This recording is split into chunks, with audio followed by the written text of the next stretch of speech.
Take a look at this picture. This is perhaps the most common trend within pedestrians in our daily lives. People walking and using their cell phones, not paying attention to their surroundings. For some people this might be silly, for others it might be common. For me it's very dangerous and it needs to be addressed.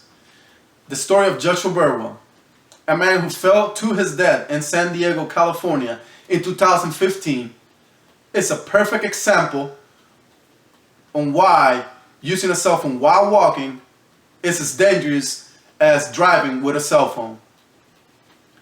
I am a person who loves safety, and the Army has been a big part of that. Since I joined the Army in 2006, all we get is safety training in order to prevent injuries and accidents. So I love talking about safety because it's the only way we could prevent minor injuries or even death. I believe that walking while using a cell phone should be prohibited, just like in some states driving while using a cell phone is prohibited, because we could prevent minor injuries, major injuries, and even death. I will go over 4 main points, and I would like you to be as open-minded as you can, and I will be a little brief, but I want you to understand these 4 main points. The first one will be psychological and neurological effects. Second one will be the rise of the smartphone. The third one will be the increase in injuries and emergency room visits. And the fourth one will be recommendations that experts have made on government. Let's start with psychological and neurological effects.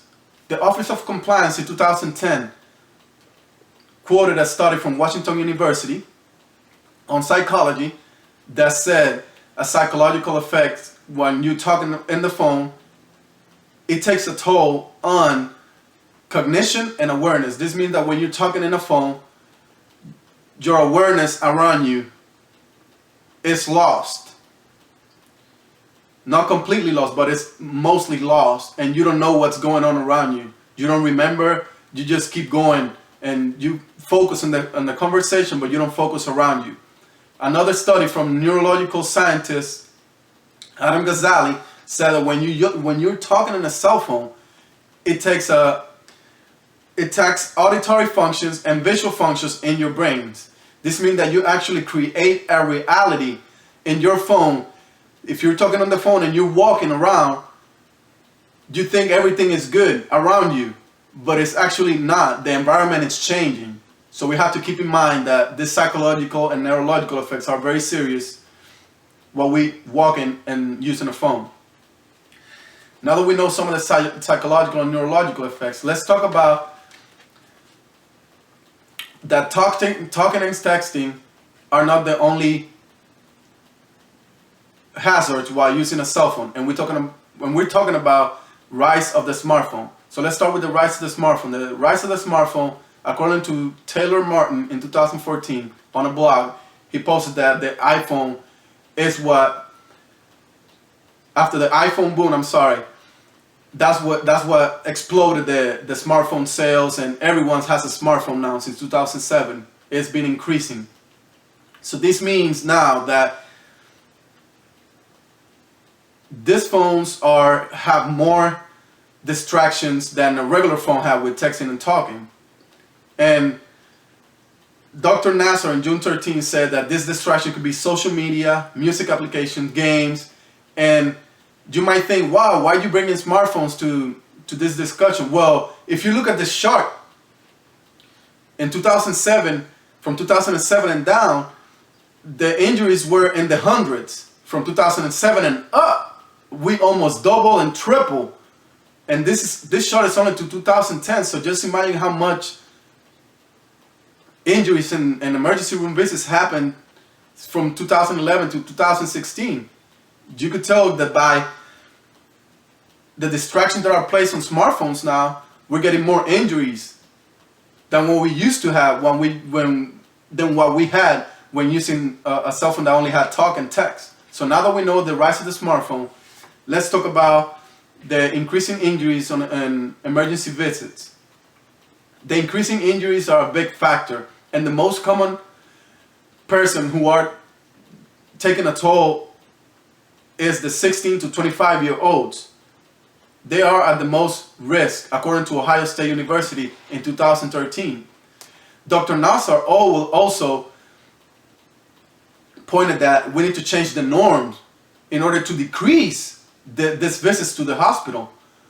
And this means it starts with the house, discipline, not talking to cell phone while walking, not texting, don't get caught up in the apps. Now that we know some of this increase in injuries, let's talk about recommendations. Professor Loeb, Clark, and Anderson in 2009 said, quote, "The governments need to consider more aggressive policies to reduce cell phone use by both drivers and pedestrians in order to lower the number of deaths." Not all government have ignored this, but society has.